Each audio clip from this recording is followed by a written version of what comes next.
Budget की, वो अब आपको हम बताते चलें तो देखिए, असंगठित क्षेत्र के मजदूरों के लिए पोर्टल बनेगा। ये बड़ी बातें हैं जो इस बार के बजट में निकलकर सामने आई है। हेल्थ सेक्टर को क्या कुछ मिल रहा है? पिछले बजट से 137% ज्यादा स्वास्थ्य बजट इस बार तय और सुनिश्चित किया गया है। 17 नए पब्लिक हेल्थ यूनिट की शुरुआत की जाएगी। बजट में स्वास्थ्य, जिस पर सबसे ज्यादा फोकस किया गया, 602 ब्लॉक्स में सीसीयू अस्पताल बनाए जाएंगे। और ये तमाम कवायदे इसलिए क्योंकि कोरोना ने बहुत कुछ सिखाया। कोरोना वैक्सीन के लिए 35,000 करोड़ का आवंटन किया गया है। और पीएम आत्मनिर्भर स्वास्थ्य योजना हेल्थ केयर के लिए 2.23 लाख करोड़ का आवंटन। बजट में ये तमाम प्रावधान इस वक्त आपके सामने। पिछले बजट से ये 137% ज्यादा बजट स्वास्थ्य सेक्टर में दिया जाता हुआ। और आपदा में अवसर की तरह इस बजट को आप देखिए, जिसका जिक्र निर्मला सीतारमण ने किया। ये बजट मुश्किल हालात में तैयार किए गए, लेकिन अब क्या कुछ बड़ी बातें रही वो आपके सामने है। 2021 ये साल कई नए कदमों के साथ इसकी शुरुआत हो रही है। सरकार का आर्थिक पैकेज जो है वो जीडीपी का 13% है। 40 करोड़ गरीब महिलाओं को इसका सीधा फायदा। पिछले बजट से अगर स्वास्थ्य सेक्टर की बात की जाए तो उसमें जो आवंटन है वो 137% ज्यादा है। 17 नए पब्लिक हेल्थ यूनिट की शुरुआत की जाएगी, जिसका जिक्र किया गया। देखिए, एमएसएमई, टैक्स और खनन के क्षेत्र में सुधार की बातें और इस पर जोर दिया गया। प्रधानमंत्री गरीब कल्याण योजना की बात सामने रखी गई और 40 करोड़ गरीब महिलाओं को मदद। वायु प्रदूषण से निपटने के लिए देखिए 2217 करोड़ ये बजट राशि प्रावधानित की गई है। पुरानी कारों को स्क्रैप किया जाएगा। वायु प्रदूषण को कैसे कम किया जाए और इस सेक्टर में कैसे काम किया जाएगा, उसकी रूपरेखा है। वाहनों के लिए नई स्क्रैप पॉलिसी का ऐलान भी होगा। इसका जिक्र किया निर्मला सीतारमण ने। एयर क्लीन के लिए 5 साल में 2000 करोड़ रुपए जो हैं वो खर्च किए जाएंगे। और पूरा फोकस प्रदूषण नियंत्रण को लेकर। ऑटोमेटेड फिटनेस सेंटर्स इसके लिए बनाए जाएंगे। और ये ऑटोमेटेड फिटनेस सेंटर्स कैसे काम करेंगे, इसकी भी पूरी जानकारी। रेलवे के लिए 1,10,055 करोड़ रुपए आवंटित किए गए। कैसे रेलों की रफ्तार और तेज हो। 2030 से नई रेल योजना की शुरुआत की जाएगी। देखिए, अब नई रेल योजनाएं जो हैं वो इस बजट में प्रावधानित तो नहीं है, लेकिन इसकी शुरुआत कब से होगी? 2030, ये वो डेडलाइन तय की गई। मेट्रो के विस्तार के लिए केंद्र हर संभव मदद करता हुआ नजर आएगा, जिसका जिक्र निर्मला सीतारमण ने किया। 75 साल से ज्यादा के बुजुर्गों को बड़ी राहत दी गई है इस बार के पैकेज में। टैक्स स्लैब में बदलाव नहीं किया गया है। और टैक्स को लेकर के जो तमाम शंकाएं थी, क्या कुछ वो प्रावधान आपके सामने। 75 प्लस से पेंशन धारकों को राहत मिलेगी, यानी कि 75 साल से ज्यादा के लोगों को पेंशन पर राहत कैसे मिलेगी, उसका जिक्र किया गया। उन्हें टैक्स रिटर्न नहीं भरना होगा, ये जानकारी इस वक्त आपके सामने। टैक्स स्लैब में ये बड़े बदलाव किस तरीके से हैं। और हालांकि जो रिबेट की बात की जा रही थी, जिस कंसेशन की बात की जा रही थी, वो किसी तरह का बदलाव सामने नहीं है, लेकिन 75 साल से ज्यादा के पेंशन धारकों को जरूर राहत दी गई है, जिसमें आईटीआर भरने से उन्हें राहत दी गई है। यानी इसके लिए वो बाध्य नहीं होंगे, ये राहत उनको जरूर इस बार बजट के तौर पर सामने आई है। तो टैक्स स्लैब में किसी तरह का कोई बदलाव नहीं किया गया। हालांकि लोगों को उम्मीद जरूर थी कि क्या टैक्स स्लैब के जरिए भी उन्हें राहत मिलने जा रही है क्या, उसमें हालांकि कोई बदलाव नहीं किया गया है। लेकिन कहां बदलाव और कितनी राहत, वो आपके सामने आपके टीवी स्क्रीन पर। 75 साल से ज्यादा के लोग जो पेंशन उठाते हैं, उन पेंशन पर आईटीआर भरने की जो बाध्यता थी वो खत्म की गई है। ये राहत जरूर इन लोगों को हासिल हुई है। तो बुजुर्गों को एक बड़ी राहत सरकार की तरफ से दी गई है। और देखिए, क्या कुछ और प्रावधान है, उन प्रावधानों का जिक्र भी टैक्स स्लैब के बाद जब हम लगातार कर रहे हैं, तो क्या आईटीआर को लेकर के जो पहले बाध्यता थी वो अब खत्म होगी। रेलवे के क्षेत्र में बात कर लें, 1,10,055 करोड़ रुपए आवंटित किए गए हैं रेलवे के मद में। 2030 से नई रेल योजना की शुरुआत की जाएगी। क्या कुछ राहत और किसमें कितनी राहत। आयकर स्लैब पर बजट में ऐलान हालांकि नहीं किया गया, लेकिन रेलवे के सेक्टर्स में क्या कुछ किया गया है वो आपके टीवी स्क्रीन पर है। मेट्रो के विस्तार के लिए केंद्र मदद करेगा, इसका जिक्र किया निर्मला सीतारमण ने। और साथ ही साथ मेट्रो के विस्तार में केंद्र की तरफ से कितनी मदद की जाएगी, किस रूप में यह मदद होगी, इसका भी जिक्र करते हुए नजर आई वित्त मंत्री। कुछ और शहरों में मेट्रो सेवा और इस प्रोजेक्ट की शुरुआत की जाएगी, यहां पर भी रफ्तार देने की कोशिश की जाएगी। और ये शहर कौन कौन से होंगे, हालांकि ये अभी सामने नहीं है, लेकिन $5 ट्रिलियन इकोनॉमी के लिए कैसे आगे बढ़ा जाए, उसका रोड मैप क्या होगा, इसकी कोशिश जरूर हो रही है। ये तमाम जिक्र, बड़ी बातें आप तक पहुंचा रहे हैं। पुरानी कारें स्क्रैप होंगी, इसका जिक्र किया गया। शहरी स्वच्छ भारत मिशन 2.0 पर क्या फोकस है सरकार का, उसका जिक्र किया गया। अगले 5 साल में स्वच्छ हवा पर फोकस है। तो देखिए, कोरोना की वजह से कई मायनों में खास इस बार के बजट में स्वास्थ्य पर विशेष रूप से जोर दिया गया है। वित्त मंत्री बजट पेश करते हुए कहती हुई नजर आई कि सरकार ने स्वास्थ्य सेक्टर पर सबसे ज्यादा ध्यान दिया है। उन्होंने पीएम आत्मनिर्भर स्वस्थ भारत योजना की शुरुआत करते हुए इस पर 64,000 करोड़ से ज्यादा के खर्च का ऐलान किया।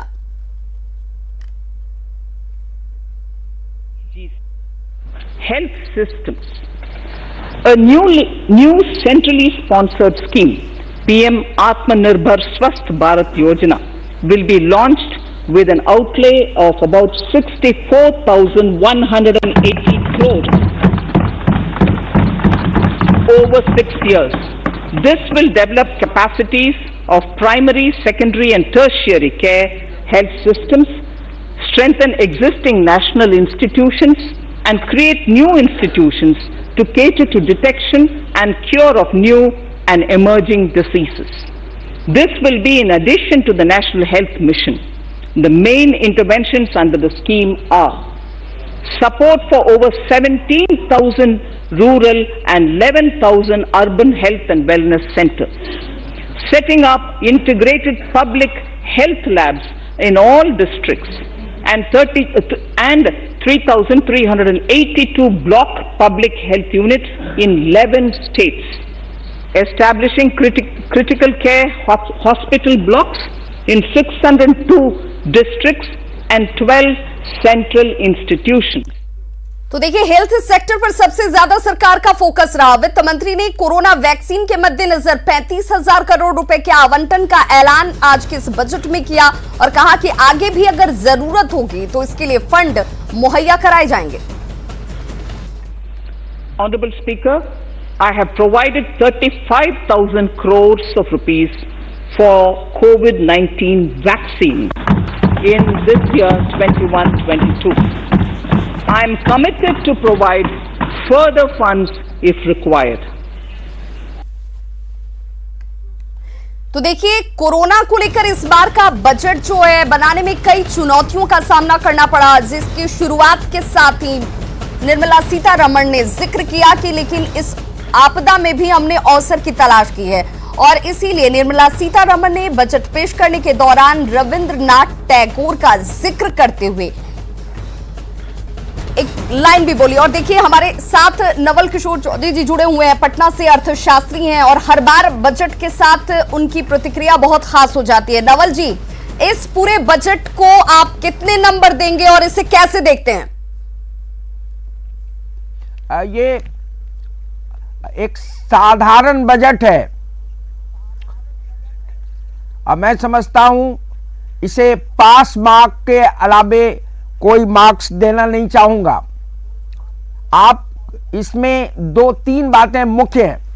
जो सबसे बड़ी मुख्य बात है वह है कि हेल्थ सेक्टर पर खर्च बढ़ाया गया, लेकिन मेरा मानना है कि आज भी जो जीडीपी के परसेंटेज के रूप में जो नॉर्म्स है वहां हम नहीं पहुंच पाए हैं।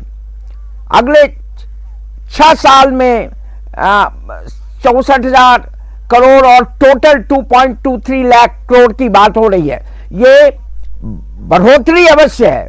आज जो हेल्थ सेक्टर में क्राइसिस हुआ है उसको मीट करने की कोशिश अवश्य है, लेकिन उस नॉर्म के कम है जिस नॉर्म की बात हम लोग करते थे। पुराने जमाने में हम लोग हेल्थ सेक्टर की बात करते थे कि 4% ऑफ जीडीपी होना चाहिए हेल्थ सेक्टर पर। हमने खर्च नहीं किया, हम 1%, 1.5% ऑफ जीडीपी खर्च किया। परिणाम आज देख रहे हैं कि क्राइसिस सामने में है। तो यह दूसरी बात है कि इस बजट में सरकारी संपत्तियों को विनिवेश की बात की है, बेचने की बात की है, लैंड एसेट्स बेचने की है, पब्लिक सेक्टर यूनिट्स बेचने की बात की है, पब्लिक सेक्टर इंटरप्राइजेस बेचने की बात की है। बड़े पैमाने पर यह बात की गई है। तो आप देखेंगे कि ये जो सुधार की जो परिभाषा है जो कांग्रेस ने शुरू की थी और आज बीजेपी उसको बड़ी रफ्तार के साथ कर रहा है, इस पूरी इकोनॉमी को, कॉर्पोरेट सेक्टर को हैंडओवर करने की बात कर रहा है, उसको ये बजट आगे बढ़ाएगा। नवल जी, ये अगर मैं आपसे जानना चाहूं कि इस पूरे बजट को अगर बजट को आपने देखा और सुना तो उसमें दो ऐसी बातें जिसकी उम्मीद आप कर रहे थे और उस उम्मीद पर ये बजट खरी उतरी, क्योंकि शुरुआत से ही हम कह रहे हैं कि ये उम्मीदों का बजट होगा क्या। आप सवाल का जवाब मिल गया, तो मैं ऐसे में जानना चाहूंगी दो ऐसी चीजें जो हमारी उम्मीदों पर खरी उतरी या उम्मीद नहीं थी इसके बावजूद इस बजट में दिखी, और दो ऐसी चीजें जो नहीं हुई और होनी चाहिए थी।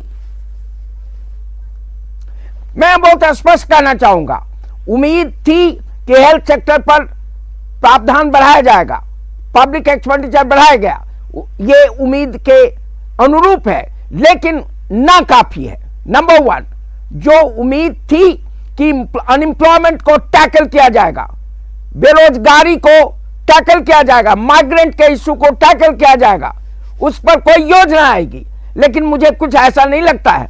तीसरी बात थी, लोगों को राहत दी जाएगी टैक्स में छूट कर, जिससे इनकम बढ़े, लोगों के जेब में पैसे हो, डिमांड बढ़े, जिससे आगे जो उत्पादन होगा, चाहे कृषि क्षेत्र में उत्पादन हो सरप्लस या इंडस्ट्रियल सेक्टर में, उसको लोग खरीद पाएंगे, इकोनॉमी को ग्रोथ मोमेंटम मिलेगा। नहीं है, हमने उम्मीद की थी स्टिमुलस मिलेगा इंडस्ट्रियल सेक्टर को, एग्रीकल्चर सेक्टर नहीं है। एग्रीकल्चर के संकट को दूर करने के लिए कोई व्यापक ग्रीन रिवोल्यूशन की बात की जाएगी, खास करके ईस्टर्न सेक्टर में नहीं है। हमने उम्मीद की थी कि रीजनल इम्बैलेंस जो है, बिहार जैसे राज्य जो पिछड़ गए हैं, उनके लिए कुछ विशेष पैकेज की बात होगी, कहीं नहीं है। तो ये निराशा का बजट है। मैं मानता हूं हेल्थ सेक्टर मजबूरी थी, जिस पर उन्होंने मजबूरी कुछ बढ़ाया है, लेकिन कुल मिलाकर के यह बजट मोस्ट ऑर्डिनरी है, आज की चुनौतियों का सामना करने में अक्षम है। खास करके कृषि संकट, जहां आप देख रहे हैं किसान आंदोलन चल रहा है, ठीक है कि एमएसपी के आधार पर पैडी में, व्हीट में बढ़ाया गया, लेकिन जो चुनौती सामने में आज आई है देश के सामने में एग्रीकल्चर में, उस चुनौती का सामना करने के लिए हमको सीड, फर्टिलाइजर, इरिगेशन और मूल्यों के सवाल को टैकल करने के लिए बड़े पैमाने पर प्रावधान करना चाहिए। हालत यह है कि एफसीआई को जो सपोर्ट मिला है उसको भी घटाया गया। एग्रीकल्चर में जो राहत मिलनी चाहिए लोन के माध्यम से किसानों को नहीं दी गई है, और मीडियम एंड स्मॉल सेक्टर को तो राहत है ही नहीं। क्या हम करने, एम्प्लॉयमेंट कहां बढ़ाएंगे? खादी ग्रामोद्योग जैसे सेक्टर में जहां अपार संभावना है, हम गांधी का नाम लेते हैं, अभी गांधी की पुण्यतिथि हमने मनाई है, लेकिन गांधी का जो ग्राम में जो ये खादी ग्रामोद्योग को बढ़ाने की कोई योजना नहीं है। बिहार में देखिएगा, पूसा में एक वैनी जगह है जहां पर राजेंद्र प्रसाद राष्ट्रपति रहते हुए आए थे, आज उसकी सपोर्ट करने की जरूरत थी। ऐसे चीज को मॉडल यूनिट बनाने की जरूरत थी, जो सरकार लेकर के खादी ग्रामोद्योग के माध्यम से और स्मॉल मीडियम इंटरप्राइजेस के माध्यम से रोजगार में वृद्धि कर सकती। नहीं है, माइग्रेंट इसी को हेड ऑन टैकल करने की जरूरत थी। जो मानवीय त्रासदी हमने देखा, क्या माइग्रेंट के सवाल पर सरकार ने किया है? मैं समझता हूं ये मुझे निराशा हुई है। ये एक मोस्ट ऑर्डिनरी बजट है, आज की चुनौतियों का सामना करने में अक्षम है। पब्लिक एक्सपेंडिचर बढ़ाने की स्थिति में सरकार प्रैक्टिकली थोड़ा कदम उठाई है, और सरकारी संपत्तियों को कौड़ी के दाम भेजना है। इंश्योरेंस सेक्टर में एफडीआई बढ़ाया नहीं गया, उसको भी निवेश करने की बात हो रही, जनरल इंश्योरेंस को करने की बात हो रही है, और इसके साथ ही जो रेलवे की संपत्ति है, इसके अलावा जो लैंड एसेट्स है, सबको बेचने की बात हो रही है। मैं समझता हूं ये सही दिशा में कदम नहीं है, ये मेरी अपेक्षा के अनुकूल नहीं है, ये उस आर्थिक दर्शन पर आधारित है। नवल जी की अपेक्षा के अनुकूल तो ये बजट नहीं नजर आ रही है। उनका ये सीधे तौर पर मानना है कि हेल्थ सेक्टर में भले सरकार ये दावा कर रही है कि बहुत ज्यादा फोकस किया गया है, 137% ज्यादा पिछले बजट की तुलना में इसे अलॉटमेंट दी गई है, लेकिन ये नाकाफी है, ये सीधे तौर पर कहना है नवल जी का। हमारे साथ लगातार गेस्ट पैनलिस्ट जुड़े हुए हैं। झारखंड चार्टर्ड अकाउंटेंट हैं, सदस्य झारखंड चैंबर से अनिल जैन जी, आपका भी बहुत स्वागत। और किशोर मंत्री उपाध्यक्ष झारखंड चैंबर से आपका भी बहुत स्वागत। सबसे पहले अनिल जैन जी, आपसे ही आपकी प्रतिक्रिया जानना चाहूंगी, इस बजट को आप कैसे देखते हैं?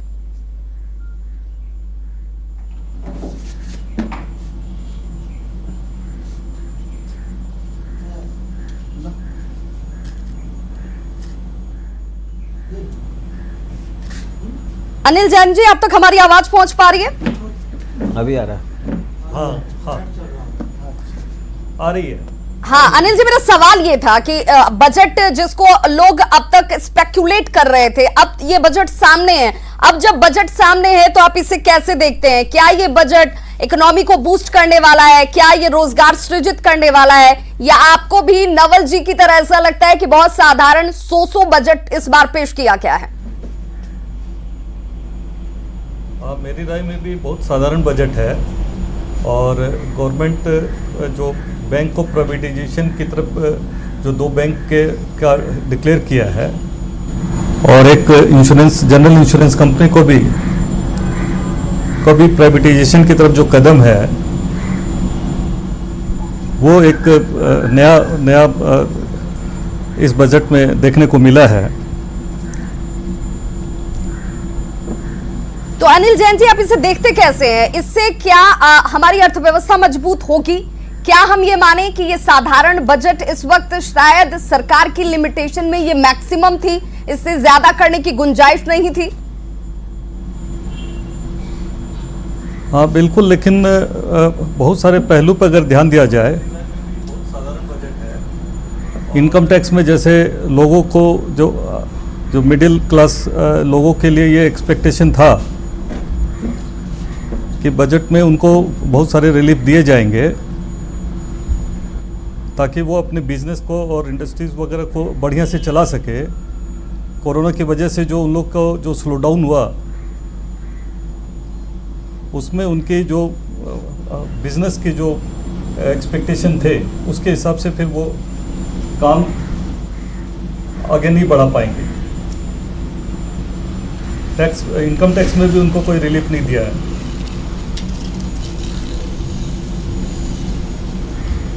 आप इस पूरे बजट को अगर मार्किंग देने की बात आएगी तो कितने नंबर देंगे?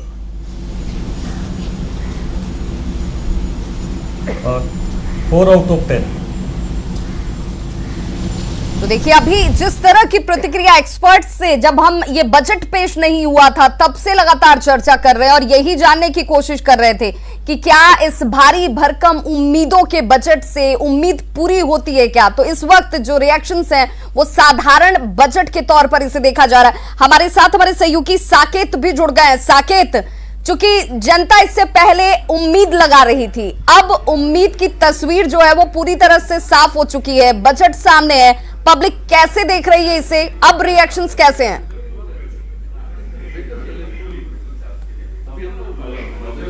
देखिए बिल्कुल विभा, अभी हम चैम्बर ऑफ कॉमर्स में हैं और यहाँ पर लगातार जो पूरा बजट चला है उसको यहाँ पर सभी लोग जो उद्योगपति हैं और जो सदस्य हैं यहाँ पर चैम्बर ऑफ कॉमर्स के, वो तमाम लोग यहाँ पर मौजूद थे और उन्होंने एक एक चीज़ को बारीकी से देखा है। एक बार हम यहाँ पर सीधे उनसे भी प्रतिक्रिया ले लेते हैं। विभा, चैम्बर ऑफ कॉमर्स के अध्यक्ष है यहाँ पर KP अग्रवाल जी।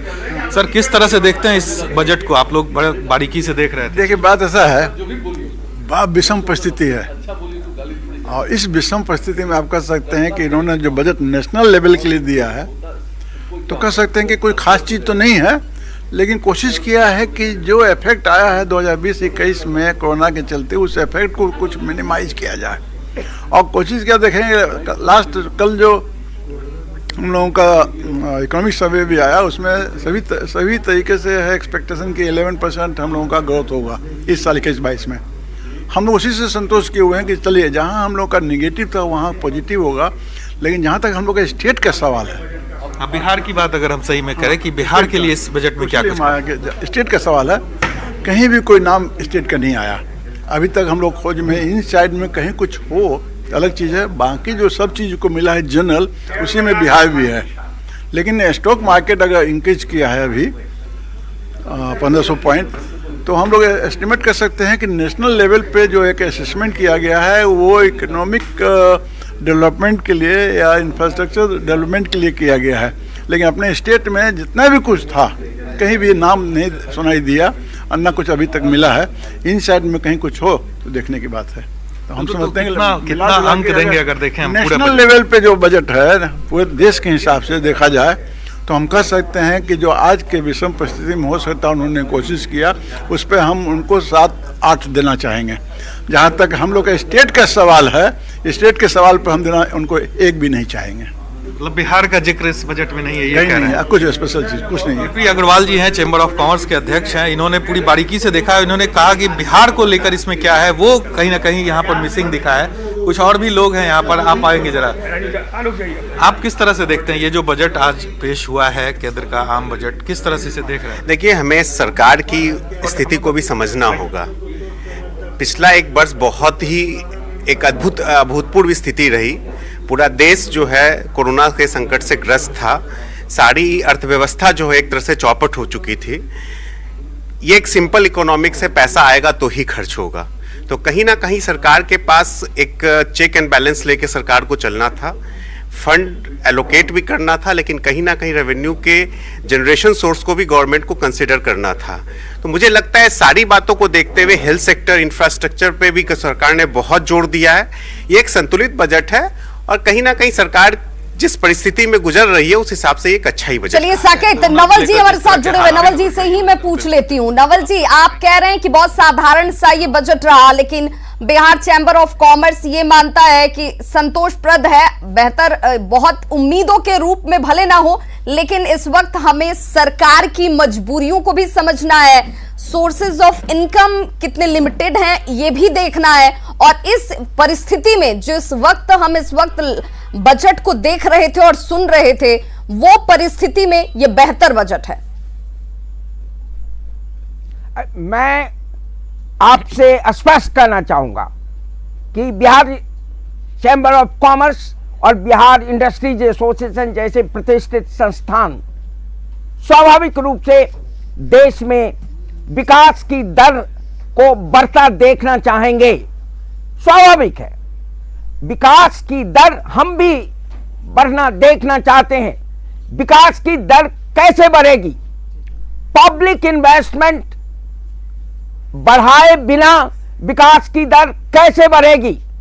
प्राइवेट इन्वेस्टमेंट ऑलरेडी अफेक्टेड है, एडवर्सली अफेक्टेड है, उसको स्टिमुलस दिया नहीं गया, पब्लिक इन्वेस्टमेंट को बढ़ाया नहीं गया जमकर, और जो डिमांड, तो सप्लाई साइड वीक है, डिमांड साइड में कंजम्पशन लेवल बढ़ाने की जरूरत थी, डिमांड जनरेट करने की जरूरत थी। इकोनॉमिक सर्वे ने इस पर जोर दिया है। और यह कैसे संभव है कि बिना डिमांड जनरेट किए इकोनॉमी में जो इंडस्ट्रियल आउटपुट होगा, जो एग्रीकल्चर आउटपुट होगा, या टर्शियरी सेक्टर की सेवाएं होंगी ग्रोथ के लिए जो जरूरी है, उनको कैसे एब्जॉर्ब किया जाएगा? क्या आपको भी इस बात का मलाल है कि स्पेसिफिकली स्टेट के लिए जो स्टेट के लोगों की उम्मीद होती है उसका जिक्र ना होना, कहीं टीस गया, साल गया? तो डिमांड कैसे जनरेट होगा? डिमांड कैसे जनरेट होगा? कहाँ है वो डिमांड जनरेट करने की स्ट्रैटेजी? कहाँ कंजम्पशन लेवल बढ़ाने की? बिल्कुल, तो कैसे इकोनॉमी बूस्ट होगी, कैसे इकोनॉमी मजबूत होते हुए 5 ट्रिलियन जो हमारा टारगेट है उसकी तरफ बढ़ेगा? इसको लेकर के क्या खाका खींचा गया जो साधारणतया या अर्थशास्त्रियों की निगाह से नजर नहीं आ रही है? हमारे साथ किशोर जी भी जुड़े हुए, उपाध्यक्ष हैं झारखंड चैम्बर से। किशोर जी, आपसे जानना चाहूंगी, आप इस बजट को कैसे देख रहे हैं? क्या आपको लगता है कि इस बजट में जो किया गया वो मैक्सिमम था, इससे ज्यादा की संभावना नहीं थी, या यहां सरकार ने वो मैक्सिमम नहीं किया जो किया जा सकता था? जी, ये बजट संतुलित बजट है और कोरोना काल को देखते हुए इन्होंने जो भी बजट लाए हैं सामने, वो धरातल में उतर जाए तो बहुत बड़ी बात है। बाद बाकी हम लोग झारखंड में माइनिंग और कोल के बारे में हम लोगों ने कोई भी बातें नहीं रखी और टैक्स स्लैब में भी राहत देने की कोई योजना नहीं है। किशोर जी, क्या इसकी गुंजाइश नहीं दिख रही थी सरकार को? क्योंकि जो मध्यम वर्गीय हैं, जो टैक्स पेयर हैं, वो सरकार भी ये मानती है कि अगर विकास की रफ्तार बढ़ाने में अगर सबसे महत्वपूर्ण कोई कड़ी है तो वो ये टैक्स पेयर क्लास ही होता है, जो मिडिल वर्ग में आता है। वो उम्मीद लगा रहा था कि उससे टैक्स में कुछ राहत मिल जाती, लेकिन स्लैब में तो कोई बदलाव नहीं किया गया।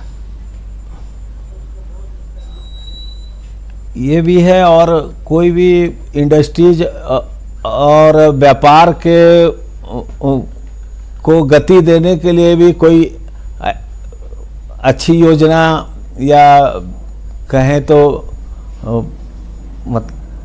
कोई विचारधारा नहीं इस पर आया है। दो अगर फोकस पॉइंट मैं आपसे पूछूं कि इन पूरे बजट का लब्बो-लुआब आप कैसे देखते हैं, और दो महत्वपूर्ण बातें जो आपको लगी कि पूरे इस बजट का अट्रैक्शन पॉइंट थी। अट्रैक्शन पॉइंट में तो जो जीएसटी को सरल बनाने का इनका प्रस्ताव है, यदि वो आता है तो वो बहुत अच्छा होगा। और स्वास्थ्य के क्षेत्र में भी इन्होंने जो विचार अपने दिए हैं वो भी स्वागत योग्य है। जमीन के लिए कागजात सब डिजिटल करेंगे, ये भी बहुत बड़ा झगड़ा का घर होता है। यदि वो आ जाता है तो उसमें भी राहत मिलेगी। लेकिन इन्होंने कुछ भी पेट्रोलियम में, माइनिंग सेक्टर में, इंडस्ट्रीज में, व्यापार के लिए कोई भी ऐसी योजना नहीं बनाई जिससे कि विकास को गति मिल सके। और लॉकडाउन का जो नुकसान हम लोग उठा चुके हैं उसको कहीं ना कहीं भरपाई करने का अवसर इसमें नहीं दिख रहा है।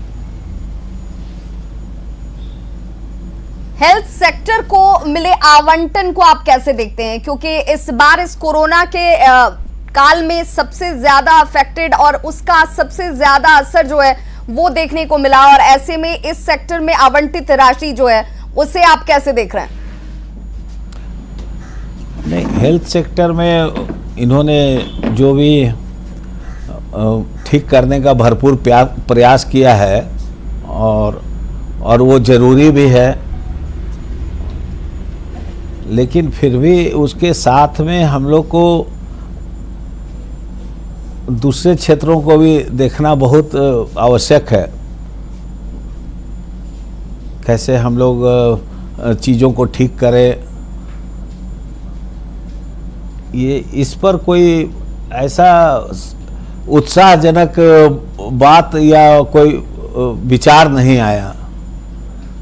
बिल्कुल, तो एक्साइटमेंट जिसके साथ इस बजट को लोगों ने देखने की शुरुआत की थी, वो एक्साइटमेंट वाली बात इस बजट में नजर नहीं आ रही है। नवल जी, आप कह रहे थे कि जो प्रवासी मजदूर थे उनके लिए किसी तरह की कोई अलॉटमेंट या उनके लिए किसी तरह की योजना का जिक्र नहीं किया गया, लेकिन जहां तक अभी मैं इस बजट को देख पा रही हूं, खाद्य सुरक्षा योजना जिसके तहत जिक्र भी किया गया, यानी कोशिश ये की गई कि इसका लाभ उन तमाम लोगों को मिले जिस दुश्वारी को लोगों ने अभी इस कोरोना काल में झेला था, आइंदा इस तरह की परेशानियां ना आए।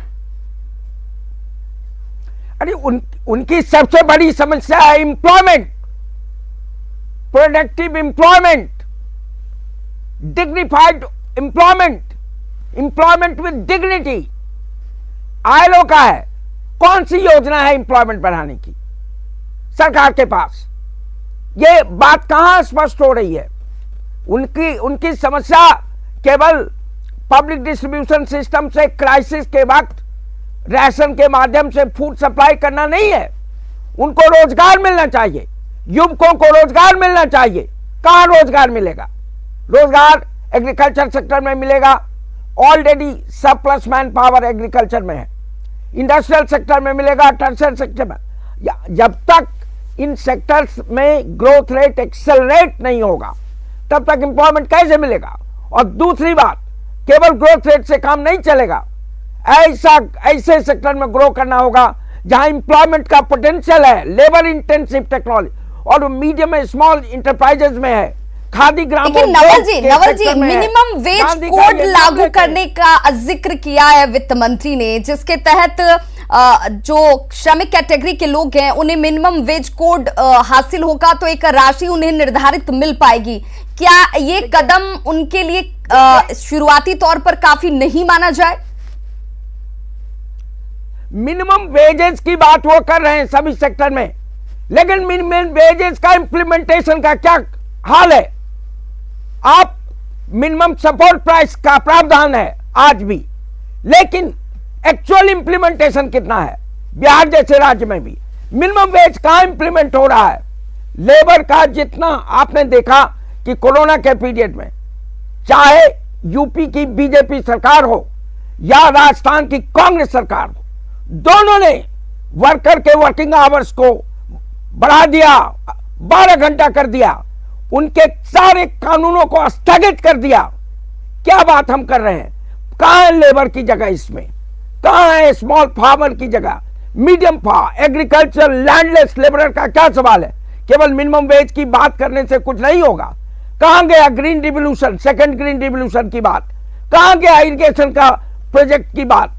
बिना इरिगेशन बढ़ाए हुए, फर्टिलाइजर बढ़ाए हुए, सीड बढ़ाए हुए, एग्रीकल्चर को सब्सिडी दिए हुए आप कैसे एग्रीकल्चर सेक्टर में प्रोडक्टिव ग्रोथ कर सकते? ओनली सेक्टर जो कोरोना में पॉजिटिव ग्रोथ रेट दे रहा है। आप देख रहे हैं सिंगू और अन्य बॉर्डर पर दिल्ली घिरी हुई है किसानों से, उनकी समस्या को टैकल करने की कौन सी योजना इसमें है? कोई चर्चा तक नहीं है, जबकि आज पूरा देश एक बड़े संकट से गुजर रहा, एग्रीकल्चर में, इंडस्ट्रियल सेक्टर में पब्लिक एक्सपेंडिचर। लेकिन सरकार तो कह रही है कि किसानों को 1.5 गुना एमएसपी दी गई। देखिए क्या खर्च किसानों के मद्देनजर किया गया, उनको फोकस पॉइंट में सरकार रख रही है, इसका जिक्र वो कर रहे हैं। तो क्या ये माना जाए कि इस बजट में किसान जो है वो सेंटर पॉइंट नहीं रह पाए, क्योंकि देश की अर्थव्यवस्था को मजबूती भी देना है और सभी वर्गों को संतुष्ट भी रखना है, ये संभव एक साथ नहीं था? खोखला, ये खोखला दावा है 1.5 गुना देना। आप एसेस करके देखें तो क्यों नहीं मिनिमम सपोर्ट प्राइस की गारंटी की जाती है? कैसे प्राप्त होगा उनको? कैसे स्मॉल मीडियम फार्मर की समस्याओं का निदान किए हुए उनका इनकम आप बढ़ा देंगे? कैसे एग्रीकल्चर लैंडलेस लेबरर की समस्या की चर्चा किए बिना ये बजट है? कैसे उनका इनकम बढ़ जाएगा? किसान का मतलब क्या होता है? खाली नारा लगाने से किसान की आय दुगनी हुई? क्यों नहीं हुई दुगनी? 5-6 साल से ये सरकार है, एनडीए की सरकार ये दावा कर रही है, लेकिन जो मिनिमम सपोर्ट प्राइस था वो भी खतरे में है। किसान क्यों आंदोलन कर रहे हैं? क्योंकि वो आश्वस्त नहीं है कि उनको मिनिमम सपोर्ट प्राइस मिलेगा। प्राइवेट सेक्टर को ओपन अप करने के बाद ये विश्वास किसानों के अंदर जाग जाए, ये विश्वास किसानों के अंदर होना चाहिए। क्या यहाँ पर सरकार की कोशिश नाकाफी नजर आती है? हमारे सहयोगी साकेत हमारे साथ लगातार जुड़े हुए हैं, देखा बिहार चैंबर ऑफ कॉमर्स में उनकी मौजूदगी है। साकेत, वहां पर आपके साथ चैंबर के तमाम लोग मौजूद हैं, उनसे ही इन बारीकियों को हम समझेंगे कि क्या सचमुच जिस किसी क्षेत्र को, किसानों को उम्मीद थी, वो वहां पर ये बजट पूरी तरह से खरी नहीं उतर रही है। रोजगार के दृष्टिकोण से बात की जाए तो क्या ये वहां पर खरी नहीं उतर रही है? किस तरीके से वो इसे ले रहे हैं?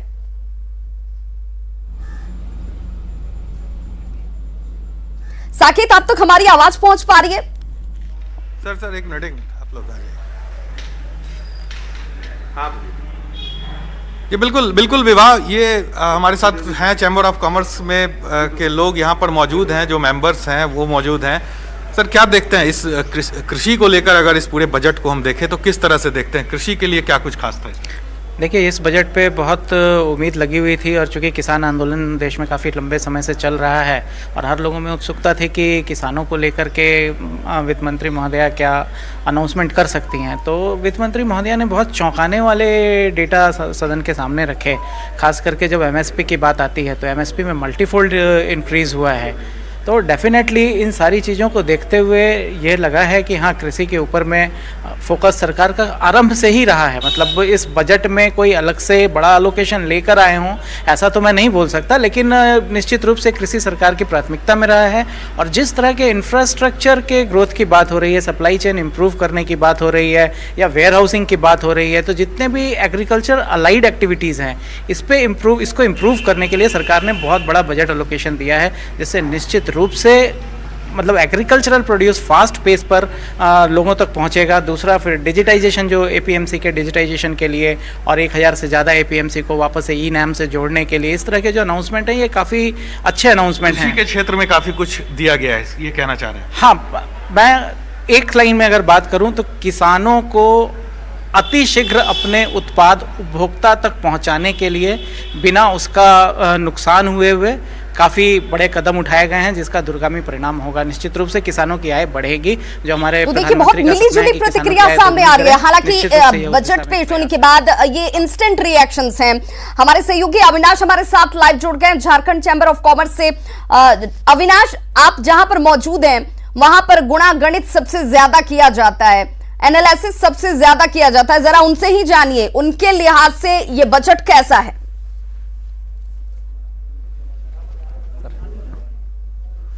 नहीं, आपने सही कहा, सबसे ज्यादा अगर गुना भाग की बात करें तो चैम्बर के द्वारा ही किया जाता है। और इस वक्त हमारे साथ चैम्बर के पूर्व अध्यक्ष हैं दीपक जी हैं। दीपक जी, पहले अगर शब्दों में अगर हम कहें एक वाक्य में, ये बजट कैसा है, किसके लिए है, किसको फायदा होने वाला है? Nationally wonderful budget. लोकलाइज्ड अगर बात करें, रीजनल स्टेट्स के बारे में बात करें या हमारे ईस्टर्न स्टेट्स की बात करें तो हम लोगों को थोड़ी सी निराशा हुई है इसके अंदर पे। माइग्रेंट्स लेबर का ख्याल रखा गया है, जो हम लोग जो बोलते हैं, जो हमारे जो नीचे स्तर के जितने लोग हैं उनका पूरा ख्याल रखा गया है। इंडस्ट्रीज़ के बारे में मैं ये बोलूँगा कि डायरेक्टली कुछ भी हमें नहीं मिला है। ठीक है, जो इंफ्रास्ट्रक्चर डेवलपमेंट्स होंगे, सारी चीज़ें होंगी, उसके अंदर जो घूम फिर के जो हमारे पास चीज़ें आएंगी उससे इनडायरेक्टली हम लोगों को फ़ायदा जरूर होगा, बट एट प्रेजेंट हम लोगों को डायरेक्टली कुछ ऐसा दिखता हुआ नहीं दिखता। ये घूम फिर कर आएगी, मतलब वो भी हम समझ लेना चाहते हैं। हाँ, कि अगर राज्य के परिप्रेक्ष्य में बात करें। हाँ, इसमें ऐसे समझ जैसे हर घर जल हर घर नल योजनाएं अभी आ रही हैं, जिसके अंदर अच्छा फंड दिया गया है। इंफ्रास्ट्रक्चर्स के अंदर में जैसे जो फंड्स आएंगे और टेक्सटाइल पार्क की बात हो रही है, सारी चीज़ें आएंगी, तो ये सारी चीज़ों को क्या होगा, अब स्टेट को बहुत प्रोएक्टिव होना पड़ेगा, हमारे से एसोसिएशंस को बहुत एक्टिव होने पड़ेंगे कि हम लोग अपने क्षेत्र के अंदर में चीज़ों को पकड़ करके ला सकें। तो अब राज्य सरकार का और हमारे पूरी मशीनरी का बहुत बड़ा रोल होता है कि हम अपने चीज़, क्योंकि हम लोग ने, आपको मालूम है कि टेक्सटाइल के अंदर में हम लोगों ने 2-3 साल के अंदर बहुत अच्छे कार्य किए हैं। 1 साल से कुछ हम लोग डिस्टर्ब्ड हैं, आधी अच्छे मैच कोरोना काल के बाद से, बट अब हम लोग को इसमें वापस एक्टिव होना पड़ेगा और इस एरिया को हम लोग को डेवलप करना पड़ेगा। अच्छा, हमेशा एमएसएमई सेक्टर की बात होती है और झारखंड जैसे प्रदेश में अगर हम पूरे कोरोना काल के दौरान देखें तो पूरी तरह से व्यवस्था बैठ गई है। इस बजट के बाद उम्मीद जगेगी या फ्लैट ही रहेगा? नहीं, इसका अगर इमीडिएटली अभी हम लोग बात करते हैं तो ऐसा कुछ भी ऐसा नज़र नहीं आ रहा है कि इससे कोई एक्स्ट्रा ग्रोथ मिल जाएगा हमें। तो ये चीज़ें हैं, अब इसका पूरी एनालाइजिंग जब करेंगे तब मालूम चलेगा। अब इंस्टेंटली अगर हम लोग बजट सुन करके बात करते हैं तो अभी ये हम लोग नहीं कह सकते हैं कि इससे कोई एक बहुत बड़ा जलजला आ जाएगा हमारे यहाँ पर, ऐसी कोई स्थिति नहीं बन रही। अविनाश जरा इनसे ये भी जानिए कि जिस तरीके से ये जिक्र भी कर रहे हैं कि देखिए अगर नेशनल लेवल पर देखा जाए तो ये बहुत बेहतर कहा जाएगा और घूम फिरकर जब ये स्टेट तक इसकी राहतें या पैकेज पहुंचेंगी तो जाकर भले थोड़ा बहुत कुछ हासिल हो जाए, लेकिन इंडिविजुअली स्टेट को बहुत कुछ नहीं नजर आ रहा है। लेकिन घूम फिरकर भी इसको पहुंचने में कितना वक्त लगेगा, क्योंकि इस वक्त तो सारे स्टेट यही चाहते थे कि डायरेक्ट उन्हें कोई फायदा हो जाए।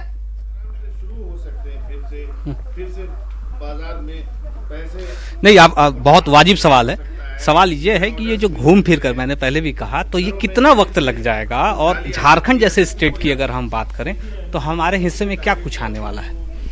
जैसे मैंने कहा, ये देखिए ये एक बहुत टाइम टेकिंग जॉब है। आज जो प्रोजेक्ट्स आए, मैं टेक्सटाइल पार्क की बात करता हूँ तो ऐसा नहीं है, इसको 2023 तक, शायद मैंने जैसा सुना था 2023 तक कल्मिनेट होना है, तो it will take time, but एक न्यू रखाने की जरूरत है। आज हमारा ये जो प्रयास होगा, ये 2 साल बाद इसके रिजल्ट्स आएंगे। ये इंस्टेंट रिजल्ट्स नहीं देंगे कुछ भी हमें, इंस्टेंटली हमें कुछ भी नहीं ऐसा दिख रहा है कि हमें मिलना है। 2 साल की तैयारी, 2 साल आगे की तैयारी हमें करनी होगी। जैसे हम लोग ये बोले, जैसे हमने ईस्टर्न स्टेट्स की बात की, जैसे बंगाल को कुछ मिलना था बिकॉज कि वहाँ पे इलेक्शंस आने हैं और ये वर्षों से ये सिस्टम चला आ रहा है कि जहाँ इलेक्शंस होते हैं वहाँ की लोकल गवर्नमेंट के लिए लोग करता है।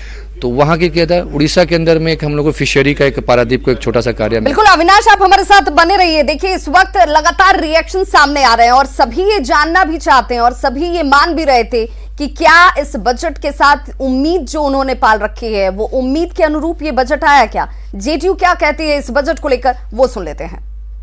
एक बड़ी राशि का प्रावधान वैक्सीनेशन के साथ साथ स्वास्थ्य मद में किया गया है। सीनियर सिटीजन से लेकर कृषि के क्षेत्र का सवाल हो या क्षेत्रीय विषमता को लेकर कई ऐसे ऐलान हैं जिससे विकसित और पिछड़े राज्यों के बीच का जो विकास का फासला है वो कम हो सकेगा। इस बजट से बिहार को विशेष रूप से निराशा हुई है। यह बजट अपने आप में जनता को छलने की एक और कोशिश की है मोदी सरकार ने। रोजगार सृजन के कोई उपाय इसमें नहीं है, किसानों की समस्याओं के निराकरण के लिए कोई बात नहीं कही गई है और अपने आप में आप देखेंगे तो पेट्रोल, डीजल, रसोई गैस की कीमत कैसे कम हो इसका कोई उल्लेख नहीं है। तो देखिए राजनीतिक प्रतिक्रियाएं सामने आनी शुरू हो गई हैं। कोई इसे बेहतर मान रहा है तो किसी को ये लग रहा है कि इसमें कुछ भी हासिल नहीं हुआ। रोजगार जो सबसे ज्यादा फोकस पॉइंट होना चाहिए था वो रोजगार यहां पर मिलता हुआ नजर नहीं आ रहा है। नवल जी हमारे साथ जुड़े हुए हैं। नवल जी, चूंकि आप बार बार ये कह रहे हैं कि मैं तो इसे बहुत साधारण सा बजट मानता हूं, लेकिन प्रतिक्रियाएं ऐसी भी कि आप भी इस बात को मानेंगे कि स्टेट के लेवल पर सीधा कुछ नहीं हासिल हुआ, लेकिन नेशनली अगर इस बजट को मैं देखूं तो क्या आपको नहीं लगता कि उसका फायदा बिहार तक पहुंचने में थोड़ा वक्त जरूर लगेगा लेकिन पहुंचेगा जरूर? अरे वो तो तब फिर जेडीयू के लोग जो आज कह रहे हैं कि लाभ होगा, कौन सी योजना है बिहार के लिए, मैं जानना चाहता हूं। बिहार की विशेष स्थिति है, ये पिछड़ा राज्य रहा है, स्पेशल स्टेटस की मांग नीतीश कुमार करते रहे, कहां चला गया और जेडीयू आज चुप है। मैं जानना चाहता हूं बिहार के मुख्यमंत्री से कौन सी योजना है बिहार के लिए। और तब जब बिहार बॉर्डर स्टेट है नेपाल के साथ, आपको मालूम होना चाहिए कि चीन बॉर्डर तक आ चुका है। हमारे स्पेशल प्रॉब्लम है, हमारा फ्लड का प्रॉब्लम है जो नेपाल से जुड़ा है, अंतर्राष्ट्रीय समस्या है।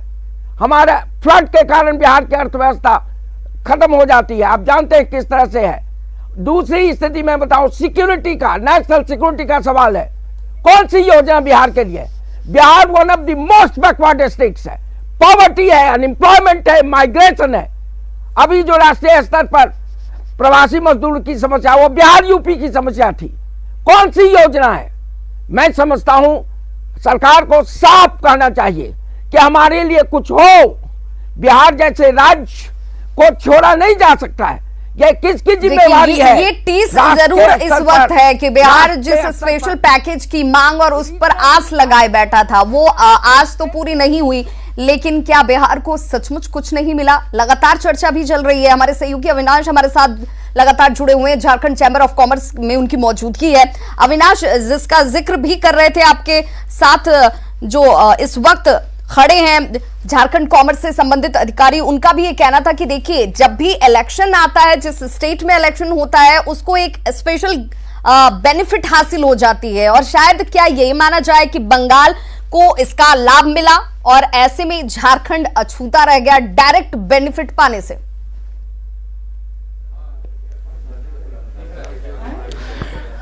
नहीं, जरूर। और इस सवाल का जवाब हम अध्यक्ष से ही ले लेते हैं। चैम्बर ऑफ कॉमर्स के अध्यक्ष हैं प्रवीण छाबड़ा जी है। प्रवीण जी, हम ये कहें कि जब चुनाव का मौसम जब होता है, तब अभी हम जिस तरह से देखें, पश्चिम बंगाल की बात करें, असम की बात करें, ऐसे स्टेट को फायदा हो जाता है, दूसरे राज्य पीछे छूट जाते हैं, जैसे हम झारखंड वासी छूट गए पीछे।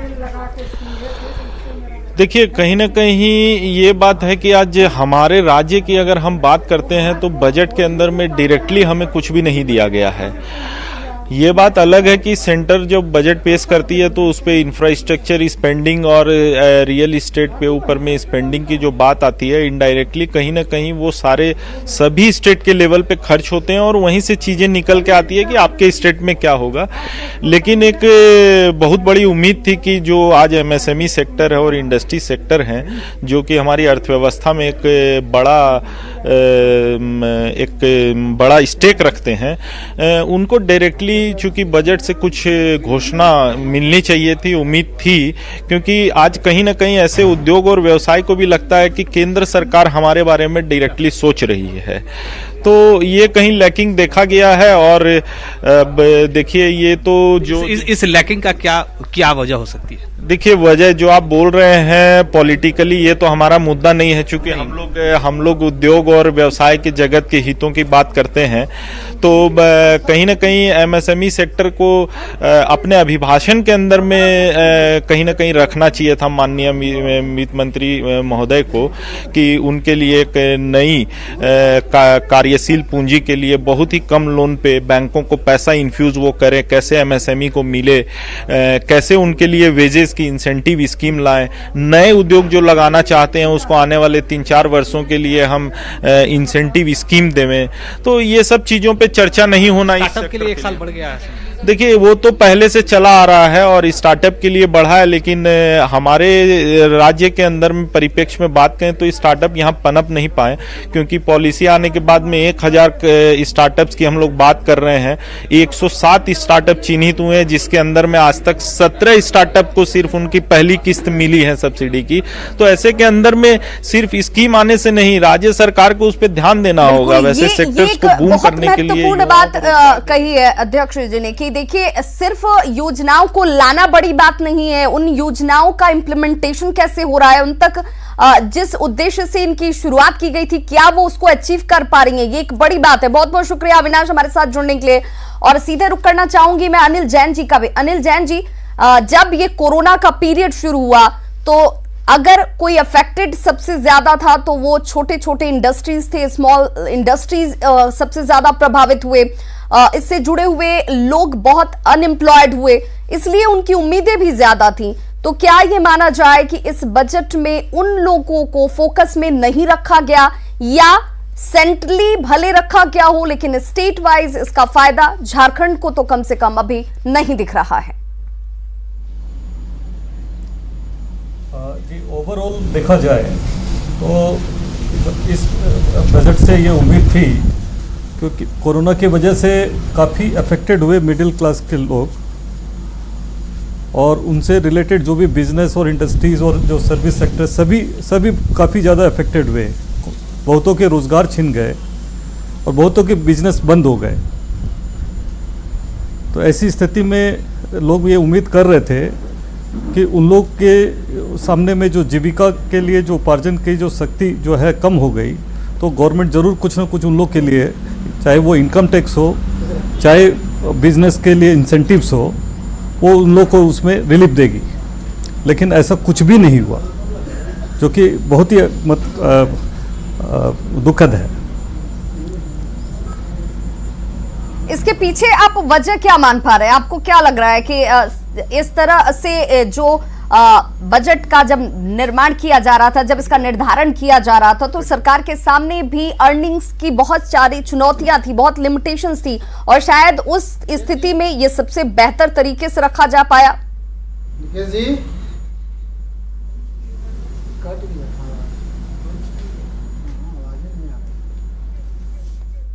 चलिए साकेत का रुख कर लेती हूं मैं। साकेत, आप तक अगर हमारी आवाज पहुंच पा रही है तो आपसे ही मैं जानना चाहूंगी, बिहार के दृष्टिकोण से बात की जा रही है, बार बार बिहार का जब जिक्र आता है, हालांकि मिली जुली प्रतिक्रियाएं हैं, किसी को ये बेहतर बहुत उम्मीदों के अनुरूप भले ना हो, लेकिन ये बेहतर है और इस लिमिटेशंस में बेहतर है। फिलहाल आप जहां मौजूद हैं वहां पर लोग इसे कैसे देख रहे हैं?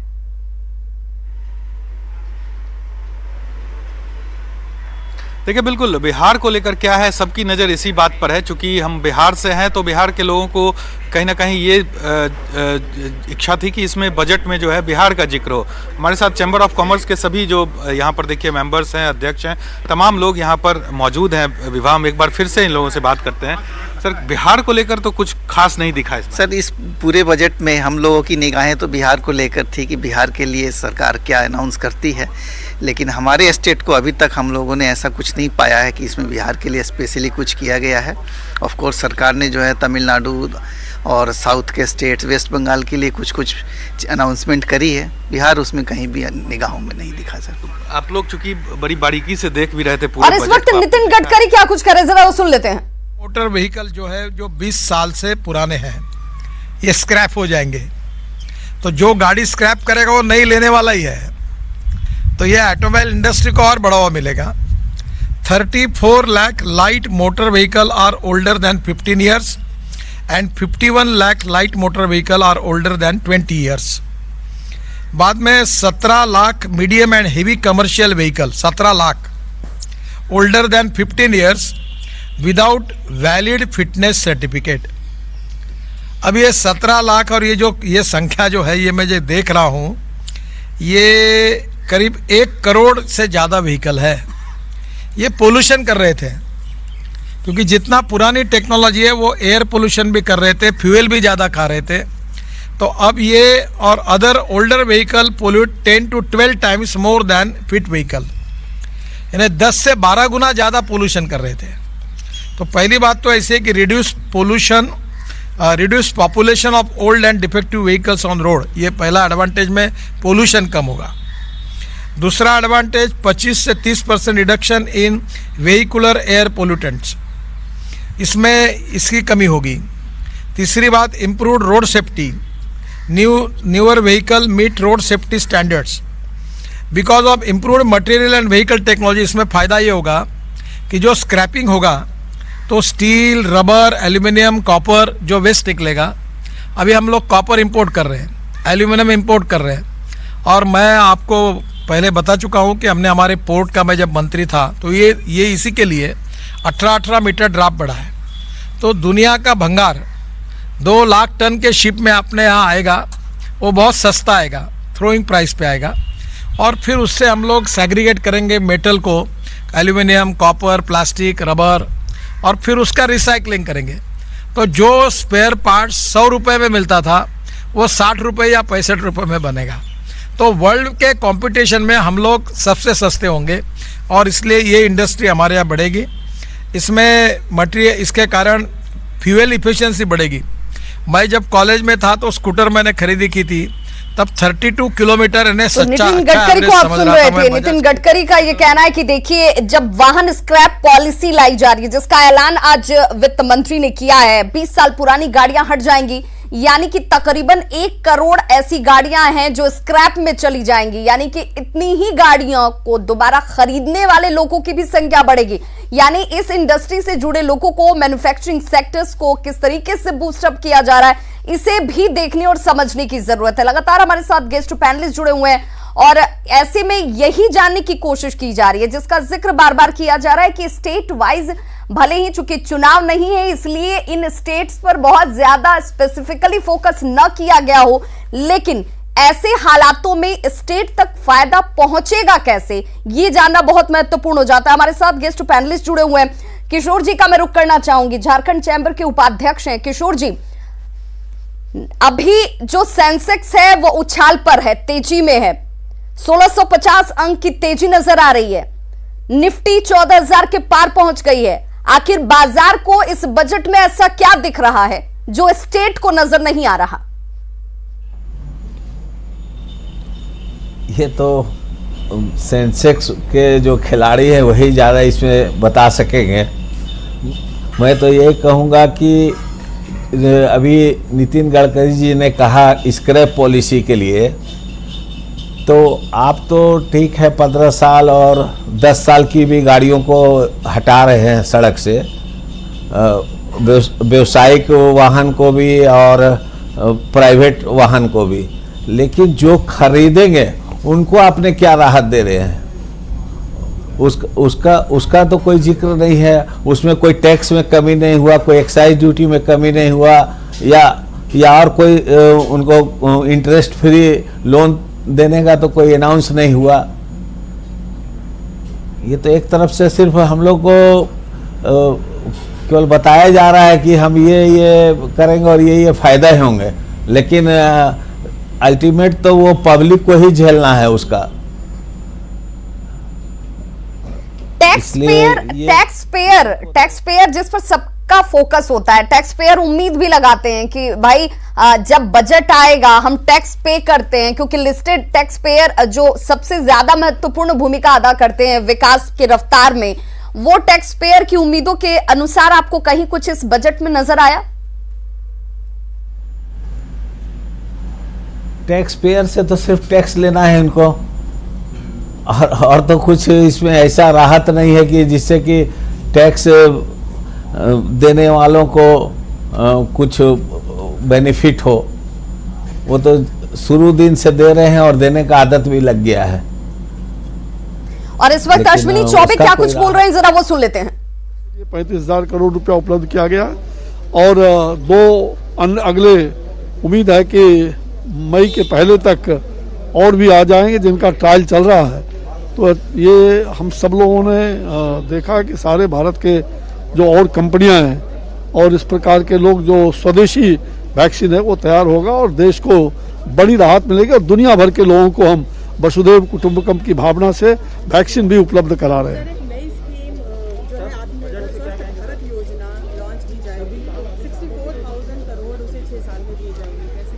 नहीं, ये योजना अपने आप में बहुत ही प्रधानमंत्री जी का आत्मनिर्भर स्वास्थ्य भारत अभियान, जैसे आपने आयुष्मान भारत और स्वस्थ भारत, इन तमाम चीज़ों को जो बल प्रदान मिलेगा और जो हमारा 1.5 lakh health and wellness centre है उसको पूरी तरह से हम कह सकते हैं कि और भी मजबूत बनाएंगे और गांव-गांव में ये अभियान हमारा सफल होगा।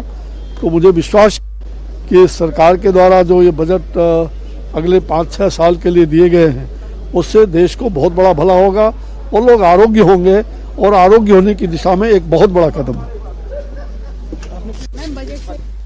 तो देखिए, जिस टैक्स पेयर की बार बार हम चर्चा करते हैं वो बेचारे कोरोना काल में मारे गए थे और इस बार भी लगता है जैसे बजट में किनारे ही रह गए, क्योंकि बहुत जिस उम्मीद के साथ वो निगाहें लगाए हुए थे वैसा कुछ इसमें बदलाव नहीं किया गया, जबकि पिछली बार टैक्स स्लैब में बदलाव किया गया था और इसीलिए उम्मीद जाहिर की जा रही थी कि शायद इस बार भी उन पर फोकस रखा जाएगा, उन पर ध्यान रखा जाएगा।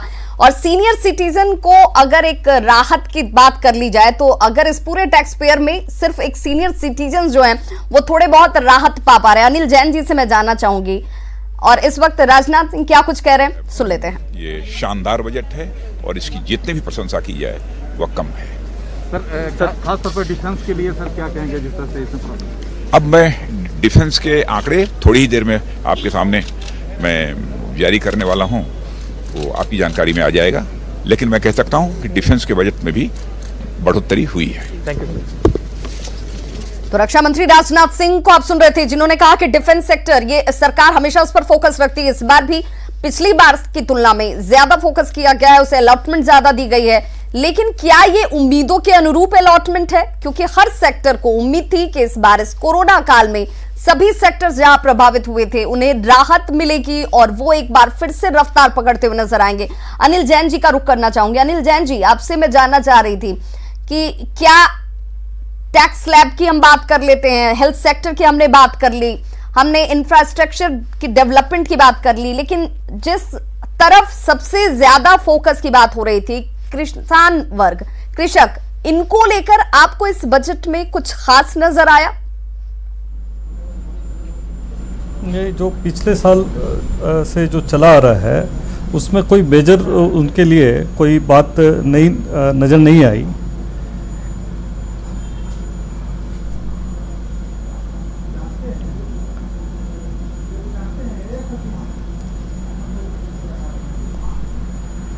और रमेश चंद्र श्रीवास्तव जी, पूसा यूनिवर्सिटी के, एग्रीकल्चर यूनिवर्सिटी के वीसी हैं, सबसे पहले मैं आपसे आपकी प्रतिक्रिया जान लूं कि इस बजट को आप कैसे देख रहे हैं, कितने नंबर आप इस बजट को पूरे देंगे? मैं इस बजट को 10 में से 8 नंबर देना चाहूंगा। और कृषि के मामले में काफ़ी इसमें जो है एडिशन किए गए हैं। एमएसपी को और स्ट्रेंथन करने की बात हुई तो जो किसान आज भाई हमारे आंदोलनरत हैं उनसे मैं कहना चाहूँगा कि एमएसपी पर कोई समझौता नहीं किया जा रहा है, बल्कि इसे और स्ट्रेंथन कर रही है सरकार, इसलिए इस मामले में आप अपनी जीत छोड़ दें। माइक्रो इरिगेशन पे जो है, क्योंकि वो मेरा विषय है इसलिए मैं और ज़्यादा खुश हूँ कि नहीं, माइक्रो इरिगेशन पे 5,000 करोड़ रुपए और खर्च किए जा रहे हैं। वेस्ट वाटर मैनेजमेंट अगेन एक वो है बहुत जरूरी चीज़ थी जिसके ऊपर खर्च किया जा रहा है, जिससे एग्रीकल्चर को भी फायदा होगा। दूसरी चीज़ जो रूरल इंफ्रास्ट्रक्चर को उसमें करीब 10,000 करोड़ रुपए और ज़्यादा बढ़ाए गए हैं, 40,000 करोड़ से बढ़ाकर 50,000 करोड़ किया गया है। वो एक बहुत बड़ा कृषि के लिए योगदान होगा, क्योंकि जैसा मैं सुबह बता रहा था कि 63,000 करोड़ रुपए का हमारा सालाना नुकसान होता है केवल इंफ्रास्ट्रक्चर न होने से। उससे सरकार उससे फायदा होगा जो वेयर हाउसिंग और चीज़ें जो बढ़ेंगी।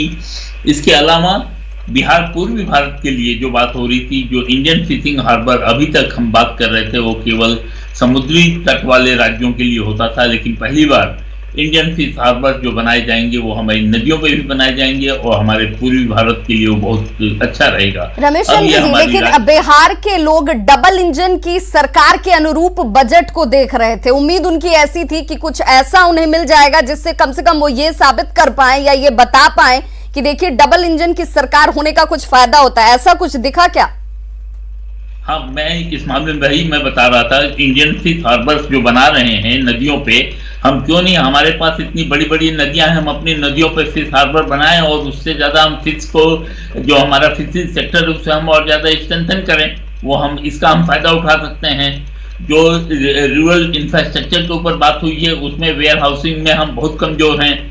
वेयर हाउसिंग पे वो खर्चा हम अपने यहाँ करवाएं और ताकि हम वेयर हाउसिंग जो हमारे तो क्या साधारण शब्दों में मैं इसे ऐसे समझूं कि स्टेट की रिस्पॉन्सिबिलिटी बढ़ा दी गई है। स्टेट अगर फोकस होगा अपने डेवलपमेंट के लिए, वो अगर सेंसिबल होंगे, सिंसियर होंगे, तब आपके स्टेट तक केंद्र की योजनाएं पहुंच पाएंगी या डेवलपमेंट आपको सीधे नजर आ पाएगा? बिल्कुल, केंद्र एग्रीकल्चर के मामले में केंद्र कभी भी सीधा खर्चा नहीं करता। हर सारे खर्चे जो हैं वो स्टेट के माध्यम से होते हैं। अब ये स्टेट के ऊपर है कि वो जो ग्रांट सरकार गवर्नमेंट सेंट्रल गवर्नमेंट देगी उसको वो सही ढंग से खर्च करके अपने लिए इंफ्रास्ट्रक्चर विकसित करें। प्रवासी और असंगठित क्षेत्रों के श्रमिकों के लिए पोर्टल की बात की गई है, खाद्य सुरक्षा की बात की गई है, ये कितनी बड़ी राहत के तौर पर देख रहे हैं आप इसे?